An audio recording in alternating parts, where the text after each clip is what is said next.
Pemirsa, kita ke informasi lain. Divisi Propam Divpropam Polri hari ini akan mulai menggelar sidang etik terhadap 7 personil Brimob yang diduga terlibat dalam kasus kendaraan taktis Rantis Brimob yang menabrak pengemudi ojek online.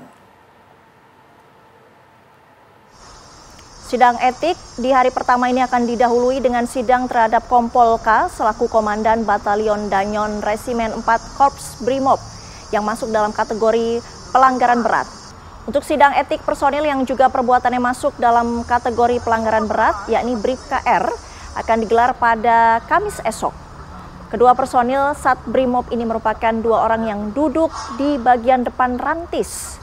Bribka R sendiri merupakan pengemudi Rantis, sementara 5 personil Brimob lainnya yang turut dalam Rantis, yakni Aibda R, Bribtu D, Bribda M, Baraka J, dan Baraka Y, ditetapkan masuk dalam kategori pelanggaran sedang. Sidang untuk kategori berat pada hari Rabu tanggal 3 September 2025 untuk terduga pelanggar Kompol K. Dan Kamis tanggal 4 September 2025 ini untuk terduga pelanggar Bribka R. Sedangkan kategori sedang nanti setelah Rabu dan Kamis dan proses. Dan untuk mengetahui kondisi terkini sidang etik salah satu polisi penabrak Afan Kurniawan, kita terhubung dengan rekan Zinedine Duhan yang ada di Mabes Polri. Duhan, apakah sidang etik sudah dimulai? Ya, Sita dan juga pemirsa, saat ini sidang etik terhadap salah satu oknum anggota Brimob penabrak Afan Kurniawan, driver ojol yang meninggal pada saat aksi beberapa hari yang lalu, ini saat sudah dimulai. Tepatnya memang direncanakan tadi mulai pada pukul 9.00 waktu Indonesia bagian Barat, namun terpantau ini baru mulai dilaksanakan pada pukul 9.20 waktu Indonesia bagian Barat, menunggu seluruh pihak undangan juga hadir, yang mana ini kurang lebih tidak jauh berbeda dengan pada saat kemarin gelar perkara yang hadir selain dari keluarga dari Kompol Kosma sendiri, lalu juga turut hadir dari pihak eksternal, yaitu tadi kami pantau ada Kompolnas yang juga hadir untuk turut memantau jalannya sidang, yang mana juga sempat menyampaikan statement seperti itu ke teman-teman media yang berharap bahwa Kompolnas berharap ini untuk Kompol KGE ini dapat dijatuhkan hukuman yang setimpal, yaitu dengan memberikan pemberhentian dengan tidak hormat atau PTDH atau pemecatan.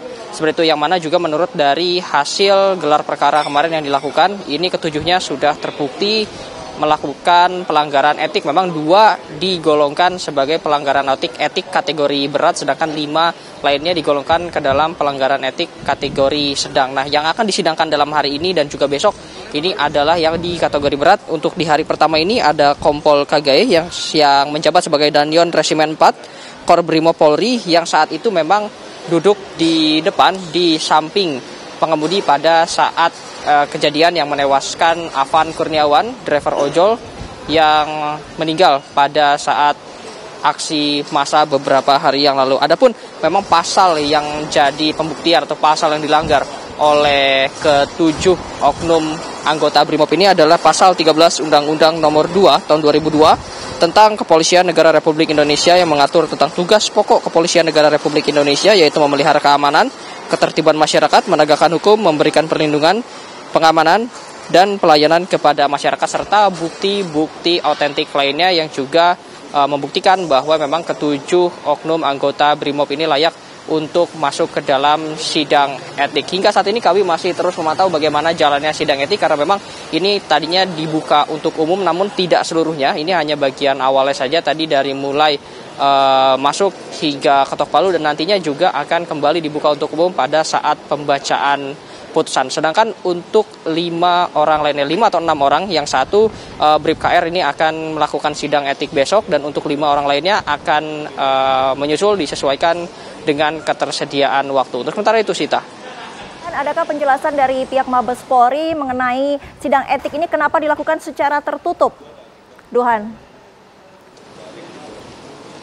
Ya, Sira dan juga pemirsa, memang hingga saat ini kami masih belum mendapatkan konfirmasi lebih lanjut dari pihak Mabes Polri mengapa sidang ini dilakukan secara tertutup. Memang ini juga cukup bertolak belakang dengan konferensi pers yang digelar pada hari Senin lalu yang menyebutkan bahwa seluruh prosesnya nanti akan dilakukan secara transparan, yang mengacu pada kata transparan itu sendiri biasanya dilakukan secara terbuka. Namun jika melihat gelar perkara kemarin yang dilakukan secara tertutup, lalu juga hasilnya kemarin hanya diberitahu oleh Kompolnas dan belum juga diumumkan oleh pihak kepolisian, dan hari ini juga dilakukan secara tertutup. Memang tidak sepenuhnya tertutup, Sita dan juga pemirsa. Tadi ini rekan-rekan media sempat menanyakan bagaimana kami untuk melihat suasana di dalam atau mengambil gambar di dalam, yang mana dikolektifkan ke dalam satu media dari kepolisian seperti itu untuk berada di dalam. Lalu juga tidak seluruh sidang ini dapat dilihat, seperti tadi disebutkan bahwa dari Humas Polri sendiri bahwa menyebutkan bahwa hanya bagian awal hingga ketok palu yang pertama,